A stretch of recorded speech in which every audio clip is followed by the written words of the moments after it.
হরে কৃষ্ণ। নমস্কার বন্ধুরা। দুর্গাপূজা শেষ হতেই চলে আসে কোজাগরী লক্ষ্মী পুজোর সময়।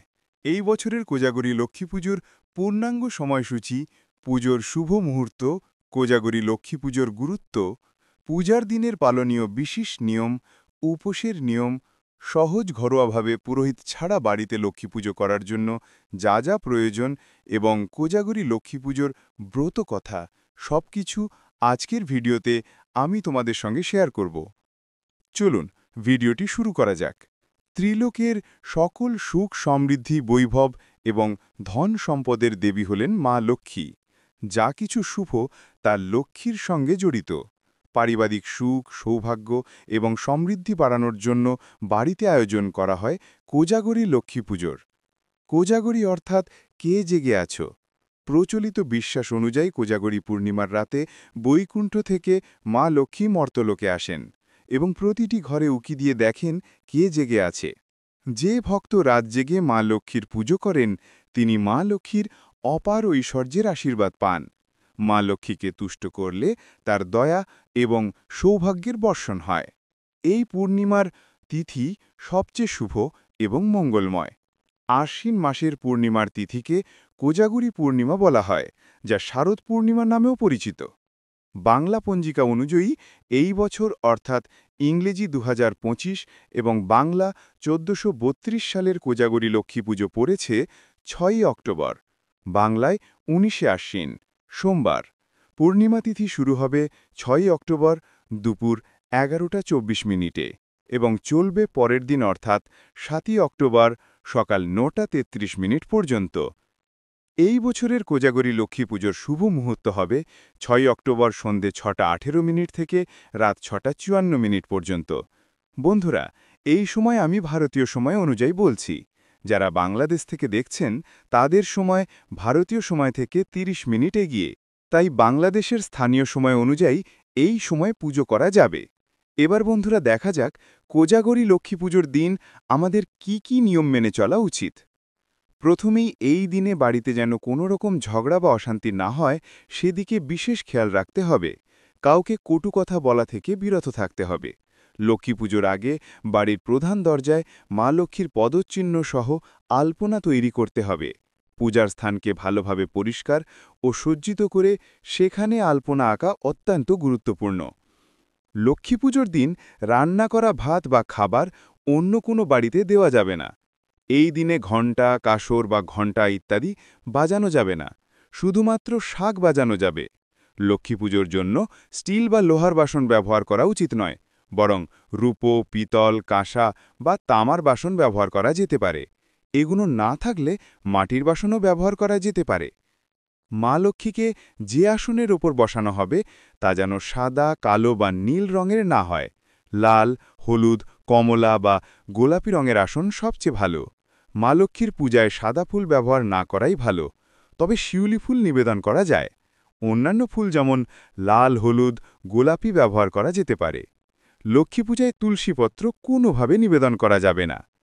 পুজো শেষ হওয়ার পর অবশ্যই মা লক্ষ্মীর পাঁচালি পাঠ করা অত্যাবশ্যক। পাঁচালি পড়ার সময় মায়ের সামনে ধূপ ও প্রদীপ প্রজ্বলিত রাখতে হবে। হাতে ধান ও দূর্বা নিয়ে পাঁচালি পাঠ করা হয়। পরে ধান দূর্বা মায়ের ঘটের কাছে প্রদান করতে হবে। পাঁচালি শেষ হলে শাঁখ বাজিয়ে উলু দিয়ে প্রণাম করে পুজো সমাপ্ত হয়। লক্ষ্মী পুজোর দিনে প্রসাদ বিতরণের সময় খেয়াল রাখতে হবে বাড়ির বাসন অন্য কোনো বাড়িতে রাত্রে না যাওয়ার। অনেকে পূর্ণ উপবাস রাখেন। যারা পূর্ণ উপবাস করতে পারবেন না তারা ফল, ফলের রস, শরবত, ড্রাই ফ্রুট, মিষ্টি বা সাবু ইত্যাদি গ্রহণ করতে পারেন। তবে এদিন অবশ্যই নিরামিষ খাওয়া প্রয়োজন। সম্ভব হলে পুজোর আগের রাতেও নিরামিষ খাওয়া ভালো। পুজোর স্থান রাতে অন্ধকারে রাখা যাবে না। সবচেয়ে ভালো হয় যদি সারা রাত একটি ঘিয়ের প্রদীপ জ্বালানো থাকে। যদি ঘিয়ের প্রদীপ জ্বালানো সম্ভব না হয় তাহলে তেলের প্রদীপও ব্যবহার করা যেতে পারে। পুরোহিত ছাড়া সহজ ঘরোয়া পদ্ধতিতে পুজো করার জন্য প্রয়োজনীয় উপকরণগুলি হল মা লক্ষ্মীর প্রতিমা বা চিত্রপট, অথবা বাড়িতে যদি মায়ের সরাই পূজার প্রচলন থাকে তাহলে মা লক্ষ্মীর সরা। বন্ধুরা, চলুন এবার দেখি ঘরোয়া পদ্ধতিতে পুরোহিত ছাড়া কোজাগরী লক্ষ্মী পুজোর জন্য আমাদের কি কি উপকরণ লাগবে। প্রথমেই প্রয়োজন হবে মা লক্ষ্মীর প্রতিমা বা চিত্রপট, অথবা বাড়িতে যদি মায়ের সরার মাধ্যমে পূজার প্রথা থাকে তাহলে মা লক্ষ্মীর একটি সরা। পূজার আসন তৈরির জন্য লাগবে কাঠের জলচৌকি এবং লাল বা হলুদ রঙের নতুন কাপড়। এছাড়াও প্রয়োজন হবে গঙ্গা জল, গোটা আতপ চাল বা ধান এবং একটি সিঁদুর ভরা গাঁচকৌটো, যা মা লক্ষ্মীর প্রতিমা বা চিত্রপটের পাশে রাখা হবে।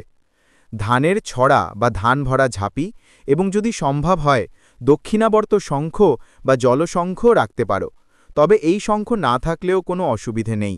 লক্ষ্মী পুজোর জন্য বাড়িতে আলপনা আঁকতে খড়িমাটি বা চালের গুঁড়ো ব্যবহার করা যেতে পারে। মায়ের ঘট স্থাপনের জন্য লাগবে একটি মাটির, পিতলের বা তামার ঘট। ঘটকে পরিষ্কার জল বা গঙ্গাজল দিয়ে পূর্ণ করতে হবে। ঘটের মধ্যে দেওয়ার জন্য লাগবে আম্রপল্লব। এছাড়াও গোটা ফল হিসাবে শশিস, ডাব বা কলা ব্যবহার করা যেতে পারে। যদি এগুলো না পাও তবে গোটা সুপারি বা গোটা হরিতকি দেওয়া যেতে পারে। ঘটের উপর ঘটাচ্ছাদন হিসাবে লাগবে একটি গামছা বা চেলি কাপড়। ঘটে নিবেদন করার জন্য লাগবে একটি পইতে। এছাড়াও লাগবে 2টি চাঁদমালা, একটি ঘটে দেওয়ার জন্য এবং একটি মা লক্ষ্মীর প্রতিমা, চিত্রপট বা সরার পাশে স্থাপন করার জন্য। লক্ষ্মী পুজোর জন্য 7 বা 8টি পান পাতা জোগাড় করতে হবে। ঘটে পান পাতা দেওয়া হয়, মাকে মঙ্গল সামগ্রী হিসাবে পান পাতা নিবেদন করা হয় এবং পুজোর শেষে মুখশুদ্ধি রূপেও মাকে পান দেওয়া হয়। ফুলের মালা 2টি প্রয়োজন, একটি ঘটে এবং একটি মা লক্ষ্মীর প্রতিমা, চিত্রপট বা সরার পাশে স্থাপনের জন্য। পদ্মফুল মা লক্ষ্মীর প্রিয়, তাই অবশ্যই ব্যবহার করতে হবে। এছাড়াও লাল, হলুদ, গোলাপি বা রঙিন ফুল ব্যবহার করা যায়। সাদা ফুল সাধারণত দেওয়া হয় না, শুধুমাত্র শিউলি ফুল মা লক্ষ্মীর জন্য নিবেদনযোগ্য। লক্ষ্মী পূজায় বেলপাতা ও দূর্বা প্রয়োজন, তবে তুলসী পাতা মা লক্ষ্মীকে দেওয়া যাবে না, এটি নারায়ণ পুজোর সময় প্রয়োজন হয়। এছাড়াও প্রয়োজন হবে গোলাপ জল, অগরু, মা লক্ষ্মীর স্নানাভিষেকের জন্য একটি পরিষ্কার শুকনো কাপড়, লাল, হলুদ বা গোলাপি রঙের, লাল ও সাদা চন্দন, নতুন আলতা, সিঁদুর, শাখাপলা, নোয়া, লাল ওড়না, পদ্মবীজ, চেলি কাপড় বা মৌলি সুতো, সামান্য আতর ও জাফরান ঐচ্ছিক এবং মা লক্ষ্মীর পাঁচালির বই। কোজাগরী লক্ষ্মী পুজোর জন্য আরও প্রয়োজনীয় কিছু উপকরণ হল গোটা সুপারি, হলুদের গাঁট, লক্ষ্মীকলি, নাভিশঙ্খ, পদ্মবীজ, 1 টাকার কয়েন বা রূপের কয়েন। এছাড়াও গোলা সিঁদুর, কয়েকটি গোটা এলাচ ও লবঙ্গ। বন্ধুরা, চলুন এবার দেখা যাক কোজাগরী লক্ষ্মী পুজোর দিনে মা লক্ষ্মীকে কি কি ভোগ বা নৈবেদ্য দেওয়া হয়। কোজাগরী লক্ষ্মী পুজোর দিনে মাকে দুধের তৈরি বিভিন্ন মিষ্টি যেমন মালপোয়া, তিলের নাড়ু, নারকেল নাড়ু, মোয়া, মুড়কি, বাতাসা, নকুলদানা, মিছরি ইত্যাদি নিবেদন করা হয়। অনেক বাড়িতে লুচি, সুজি, ক্ষীর, পায়েস ইত্যাদিও দেওয়া হয়। অনেকে নিজের হাতে খিচুড়ি, 5 রকমের ভাজা, নিরামিষ তরকারি, চাটনি তৈরি করে মাকে নিবেদন করেন। লক্ষ্মী পুজোর দিন চিড়ে ও নারকেল ভোগ দেওয়ারও প্রচলন রয়েছে। যারা পায়েস দেওয়ার সিদ্ধান্ত নেন তারা চিনি ব্যবহার না করে মিছরি ব্যবহার করতে পারেন। জাফরান থাকলে সামান্য যোগ করা যেতে পারে। ফলের নৈবেদ্যও অত্যন্ত গুরুত্বপূর্ণ। মাকে গোটা ফল বা কুচানো ফল দেওয়া যেতে পারে, তবে চেষ্টা করা উচিত যাতে জল মিশ্রিত ফল থাকে। আখ, বেদানা এবং পানীয় জল অবশ্যই মাকে নিবেদন করতে হবে। কিছু ক্ষেত্রে মাকে মুখ শুদ্ধি রূপে পান দেওয়া হয়। এই সময় গোটা এলাচ ও কয়েকটি গোটা লবঙ্গ সহ একটি পানের খিলি মায়ের কাছে নিবেদন করা হয়। আরতি করার জন্য প্রয়োজন হয় ধূপ বা ধূপকাঠি, ঘিয়ের প্রদীপ, তেলের প্রদীপ, কর্পূর, আরতির বস্ত্র এবং চামড়। আরতির বস্ত্র হিসাবে লাল, গোলাপি বা হলুদ রঙের ছোট কাপড় ব্যবহার করা যেতে পারে। আরতি শেষে শাঁখ বাজিয়ে পুজো সমাপ্ত হয়। লক্ষ্মী পুজোর দিনে ঘণ্টা বা ঘণ্টার ধ্বনি বাজানো নিষিদ্ধ। বন্ধুরা, তাহলে আজকের ভিডিওতে আমরা দেখলাম কোজাগরী লক্ষ্মী পুজোর পূর্ণ সময়সূচি, পূজার নিয়ম, ঘরোয়া পদ্ধতিতে প্রয়োজনীয় উপকরণ, নৈবেদ্য, প্রসাদ এবং আরতি সংক্রান্ত সমস্ত গুরুত্বপূর্ণ তথ্য। আশা করি ভিডিওটি তোমাদের কাজে লাগবে এবং এই পুজো আরও সহজ ও সুন্দরভাবে সম্পন্ন করতে সাহায্য করবে। যদি ভিডিওটি তোমাদের ভালো লেগে থাকে তাহলে লাইক দিতে ভুলো না এবং বন্ধুদের সঙ্গে শেয়ার করো। এছাড়াও যারা প্রথমবার এই চ্যানেলের ভিডিও দেখছো তারা অবশ্যই চ্যানেলটি সাবস্ক্রাইব করো। পাশে থাকা বেল আইকনও ট্যাপ করে রাখো, যাতে আমাদের সব নতুন ভিডিওর নোটিফিকেশন তোমার ফোনে সঠিক সময়ে পৌঁছায়। এই পুজোর মাধ্যমে মা লক্ষ্মীর আশীর্বাদ তোমাদের জীবনকে সুখ, সমৃদ্ধি ও সৌভাগ্যে পরিপূর্ণ করুন। ঈশ্বরের করুণায় তোমরা সকলে সুস্থ ও ভালো থাকো। জয় মা লক্ষ্মী।